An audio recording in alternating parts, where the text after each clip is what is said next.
The stars burned cold in the void, their light indifferent to the small, battered ship drifting through the debris of a shattered fleet. The Aurora's Hope, a human exploration vessel, was little more than a husk now, its hull breached, its crew silent. All but one. In the flickering remnants of the ship's nursery bay, a single human child, barely 6 years old, clung to life. Her name was Lila, and her cries echoed through the comms, a faint beacon in the dark.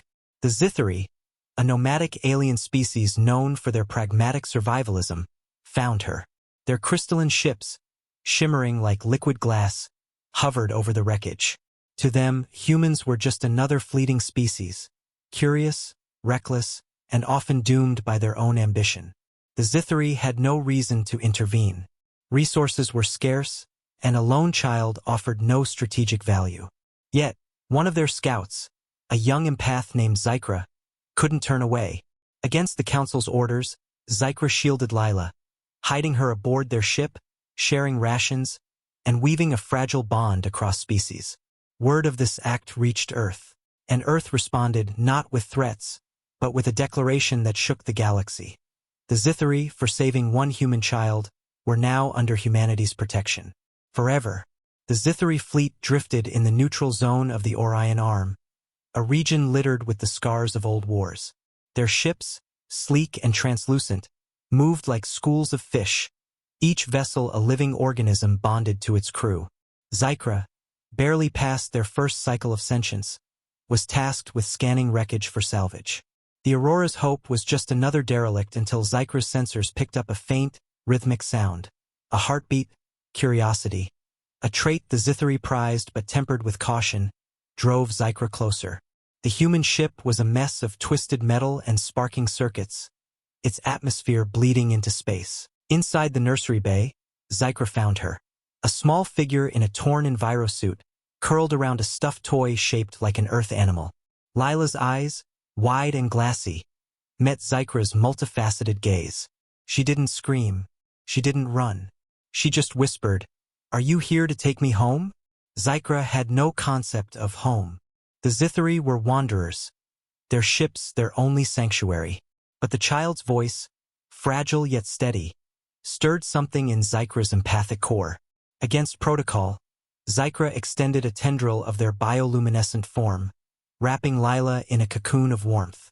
"You are safe," Zither pulsed, their voice a harmonic vibration. The Zither Council was less sentimental. When Zither returned with Lila hidden in a storage pod, the elders convened. "This is a liability," intoned Clive, the fleet's prime strategist. "Humans are volatile. Their wars spill across systems. We cannot afford their attention."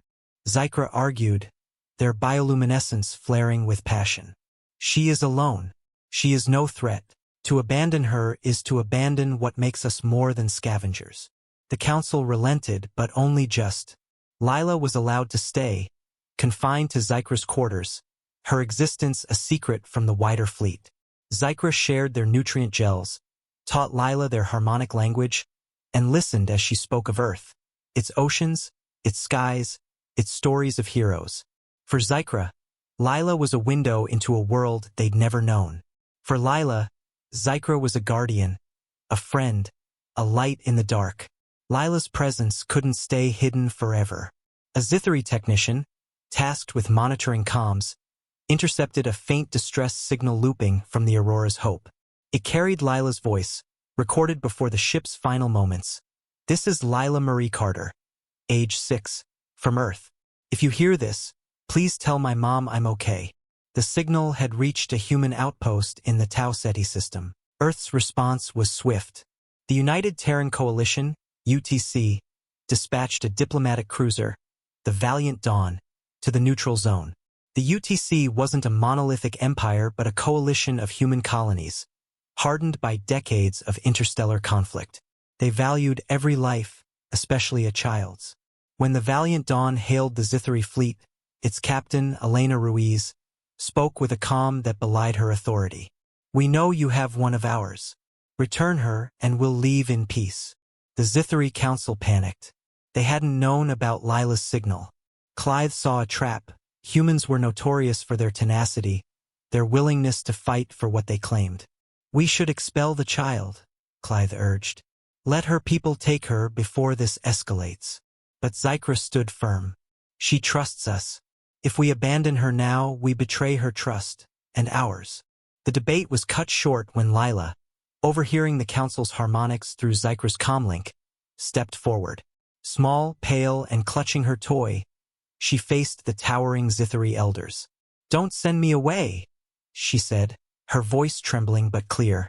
"Zikra saved me. They're my friend." The council, unaccustomed to such raw emotion, fell silent. Clive, for the first time, felt the stirrings of doubt. Zikra and Lila were allowed to meet the humans under strict conditions. The Valiant Dawn docked with the Zitheri flagship, and Captain Ruiz stepped aboard, flanked by 2 guards but unarmed, a gesture of trust. When Lila saw Ruiz, she ran to her, tears streaming, but didn't let go of Zikra's tendril. "They kept me safe," Lila said. "Don't hurt them." Ruiz knelt, meeting Lila's eyes. "No one's hurting anyone, sweetheart. You're going home." Then she looked at Zikra, her expression unreadable. "You protected her." "Why?" Zikra's bioluminescence pulsed softly. "Because she needed us. Because it was right." Lila's return to Earth was a media firestorm. News feeds across human colonies broadcast her story, the lone survivor of a doomed ship, saved by an alien who defied their own kind. Lila became a symbol, Zikra a reluctant hero. But the UTC's response went beyond gratitude. At a galactic summit, broadcast to every major species in the Orion Arm, Earth's ambassador, Chun Wei, made a proclamation that stunned the assembly. "For shielding one human child, the Zitheri have shown compassion beyond their own survival. In return, Earth declares the Zitheri under our protection. Any who threaten them threaten us. Their safety is our bond." The galaxy reeled. The Zitheri were nomads, often dismissed as scavengers by more powerful species like the militaristic Croth or the bureaucratic Vellani Concord. Earth's declaration was unprecedented. A small, fractious species pledging to defend another, not for territory or resources, but for a single act of kindness. The Croth scoffed, calling it human arrogance. The Vellani filed diplomatic protests, wary of Earth's growing influence. But the Zitheri, for the first time in centuries, felt seen. Zikra, summoned to Earth to receive honors, was overwhelmed. Human cities were chaotic, vibrant, filled with sounds and smells alien to their senses. Lila, now reunited with her mother, guided Zikra through New Shanghai, pointing out street vendors, neon signs, and parks where children played. "This is home," Lila said, grinning. "You should stay." Zikra couldn't stay, their fleet needed them, but the bond with Lila endured. They exchanged messages across light years, Lila's drawings and stories a constant in Zikra's quarters. The Zitheri Council, once skeptical, began to see humans differently. Clive, in a rare moment of candor, admitted to Zikra, "Perhaps we underestimated them. Their strength lies not in ships or weapons, but in their hearts." The galaxy didn't let Earth's declaration stand unchallenged. The Croth, a species of armored, hive-minded warriors, saw an opportunity. The Zitheri controlled a resource-rich nebula, the Veil of Aros, which the Croth had long coveted. Reasoning that Earth's protection was a bluff, the Croth launched a raid, targeting a Zitheri outpost. The Zitheri, unprepared for direct conflict, sent a distress signal. Earth answered. The UTC mobilized a fleet, not their largest but enough to make a point. The Valiant Dawn, now under Ruiz's command, led the charge. When the Croth warships arrived, they found human vessels already in formation, shielding the Zitheri outpost. The battle was brief but brutal. Human ships, smaller and less advanced than the Croth's, relied on tactics and sheer audacity.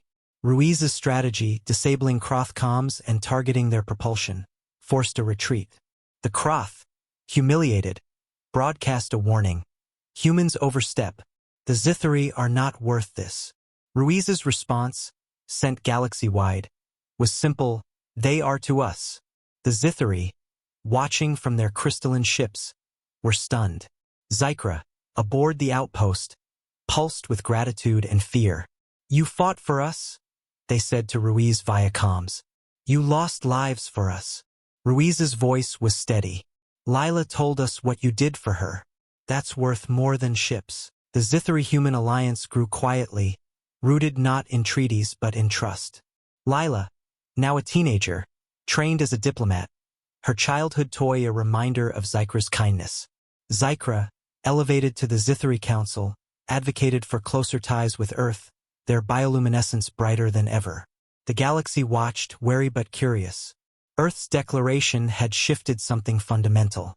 Species began to whisper, if humans would fight for scavengers over one child, what else might they do? The Croth licked their wounds. The Vellani recalculated their strategies, and smaller species, long ignored, began to seek Earth's favor.